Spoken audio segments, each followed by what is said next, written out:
प्यारे बच्चों, कैसे हैं आप सब। ये कहानी है एक बच्चा हिम्मती सुमेरा, उसके बारे में है। आइए शुरू करते हैं। ये कहानी न राजा की है, न रानी की है, न मल बहलाने वाली परियों की है।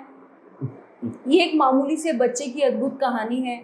उस बच्चे के पास एक पुराना सा बस्ता है जिसमें वो अपनी कॉपी किताब भर कर स्कूल जाता है। उसके पास ढेर सारी हिम्मत भी है जिससे मुश्किल काम भी वह आसानी से कर लेता है। उसको प्यार दुलार करने वाली माँ अब इस दुनिया में नहीं है, केवल एक पिता है जो सारा दिन बस अड्डे पर या इधर उधर माल ढोता है। बच्चे का नाम है सुमेर सिंह, पर सब उसे सुमेरा कहते हैं। रात में सुमेरा के पिता उसे अपने पास लिटाकर बहुत प्यार करते हैं, उसे दुनिया भर की बातें बताते हैं। सच्चाई और ईमानदारी की घुट्टी उन्होंने सुमेरा को बचपन से पिलाई है। सुमेरा के नन्हे मन में ये बात पत्थर की लकीर की तरह जम गई है कि चोरी, झूठ और बेईमानी से बढ़कर कोई पाप दुनिया में नहीं है। एक दिन शाम को खाना बनाकर और घर का काम पूरा करके सुमेरा पढ़ रहा था, तभी देखा 3-4 आदमी उसके पिता को उठाकर लिए चले आ रहे हैं। पता लगा पहले बहुत जोरों से सिर चकराया और फिर वे बेहोश हो गया था। आसपास के लोग उसे अस्पताल ले गए। 2 दिन बाद बेहोशी तो टूटी, पर दोनों पैर जो है उसके बेकार हो गए थे क्योंकि लकवा मार गया था। बेचारा 10 बरस का सुमेरा करे तो क्या करे। आसपास रहने वालों ने कहा पढ़ाई छोड़कर कोई नौकरी कर ले। सुमेरा के मन में पढ़ाई की धुन समाई हुई थी, मगर अब पढ़े तो काम कैसे करे और काम ना करे तो खाए क्या। छोटा सा सुमेरा बड़ी मुसीबत में फंस गया। सुमेरा था बड़ा हिम्मती, वो घबराया नहीं। पास में ही सब्जी बाजार था। उसने तय किया 12 से 5 तक स्कूल जाऊंगा, सवेरे शाम बापू को देखूंगा और बाकी समय में सब्जी या फल कुछ भी बेचूंगा। सुमेरा ने सोच तो लिया, पर सोचने से ही काम हो जाता है क्या। फल या सब्जी खरीदने के लिए पैसा कहाँ से आए। खरीदेगा नहीं तो बेचेगा क्या। आसपास किसी से मांगना बेकार है। सभी इतने गरीब अपना ही पेट भर ले तो बड़ी बात। रात भर सुमेरा सोचता रहा क्या करे, किससे मांगे। दूसरे दिन स्कूल गया और सीधा मास्टर साहब के सामने खड़ा हो गया। उन्हें सारी बात बताई और कहा मुझे काम करने के लिए कुछ रुपए उधार चाहिए। ठीक है, मास्टर साहब उसके कहने के ढंग पर ही चकित हो गए। उन्होंने उसे 30 रुपए दिए और कहा ये उधार नहीं, तुम्हारे लिए इनाम है। इनाम किस बात का? मैंने कुछ किया भी नहीं, ये उधार है और ये पैसे मैं आपको लौटा दूं। मास्टर साहब ने प्यार से उसकी पीठ थपथपाई। सुमेरा ने मंडी जाकर 30 रुपए में संतरे की एक टोकरी खरीदी, स्वयं सिर पर उठा कर लाया। घर की एकमात्र थाली में उन्हें सजाया, पुराने कागजों से लिफाफे बनाए और सवेरे सवेरे जाकर सब्जी वालों के बीच बैठ गया। ठीक है, और गा कर आवाजें लगाता। आखिर शाम तक उसने 36 रुपए के संतरे जो है बेच लिए थे। 4 संतरे बचे, उन्हें वह बापू के खाने के लिए ले गया। उसने सोचा 36 रुपयों में से 30 रुपए मैं कल के लिए रखूंगा, 1 रुपया उधार चुकाने का अलग रखूंगा, 5 रुपए में आटा दाल लाऊंगा। सोचकर सुमेरा इतना खुश मानो खजाना मिल गया हो। दूसरे दिन फिर वही सिलसिला। आज वह और भी जोर जोर से आवाजें लगा रहा था।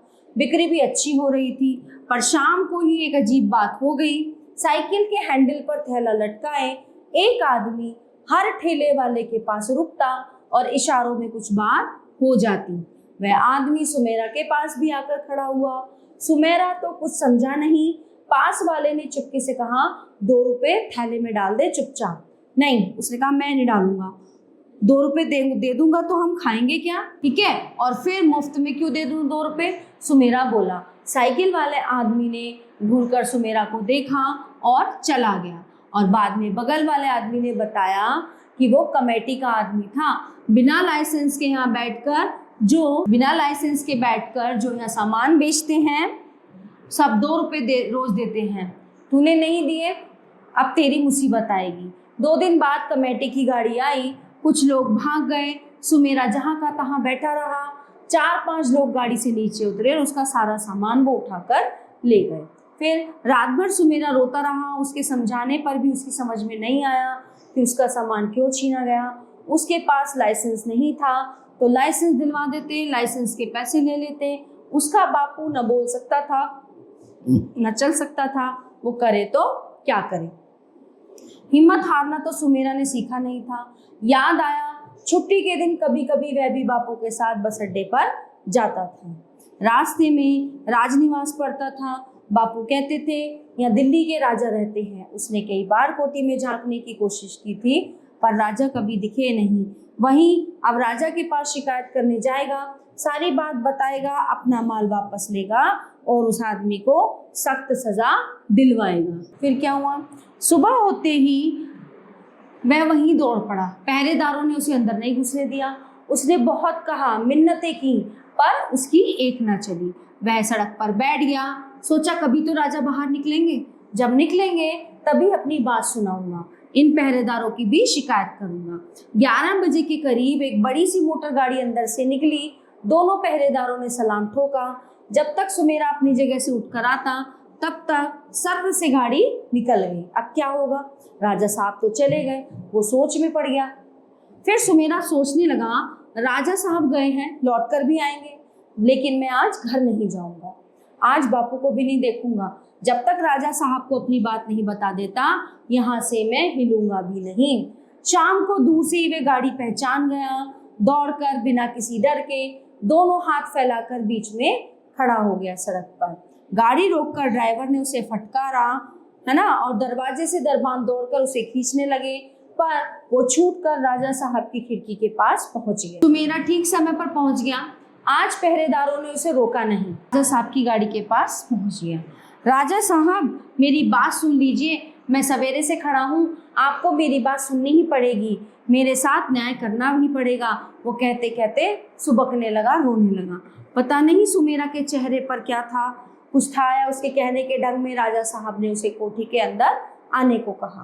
राजा साहब सोफे पर बैठे हुए सुन रहे थे। सुमेरा सामने खड़ा सुना रहा था। एक बात उसने बताई, कहीं झूठ नहीं, कहीं डर नहीं। छोटे से बच्चे की इतनी हिम्मत, ये ऐसा हौसला। राजा साहब तो दंग रह गए। प्यार से सुमेरा को अपने पास बुलाया, पीठ थपथपाकर शाबाशी दी, फिर अगले दिन आने के लिए कहकर उसे विदा कर दिया। साथ में दिया 10 रुपए का एक नोट, जो उसके लिए, उसकी हिम्मत के लिए उन्होंने वो इनाम में दिया। दूसरे दिन सुमेरा ठीक समय पर पहुंच गया। आज पहरेदारों ने उसे रोका नहीं। राजा साहब ने उसे लाइसेंस दिया, साथ में 100 रुपए दिए। सुमेरा ने कहा, मेरा सामान 100 रुपए का नहीं था, वो केवल 30 रुपए का था। कोई बात नहीं, अब तुम 100 रुपए से अपना काम शुरू करो, 1 महीने बाद आकर अपने काम की खबर देना। सुमेरा खुशी खुशी घर लौट आया। यह कोई काल्पनिक कहानी नहीं, सचमुच की बात है। आंखों देखी कानों सुनी सुमेरा ने कठिन परिश्रम से अपना कारोबार आगे बढ़ाया और उसने अपने पिता का इलाज करवाकर उसे इस लायक कर दिया कि शाम को जब वह कॉलेज पढ़ने जाता तो उसके पिता जो है दुकान पर बैठकर फल बेचता। कुछ ही वर्षों में उसने अपनी झुग्गी तुड़वाकर वहाँ 2 कमरों का एक पक्का मकान बनवा लिया। दिल्ली के सब्जी बाजार में आज भी सुमेरा की दुकान है। इसके लेखक हैं मन्नू भंडारी। आशा करती हूँ इस सुमेरा की हिम्मत से आपको कुछ समझ आया होगा, कैसे एक बच्चे ने अपनी हिम्मत दिखाई। आशा करती हूँ आपको ये पार्ट बहुत अच्छे से समझ आया होगा। धन्यवाद।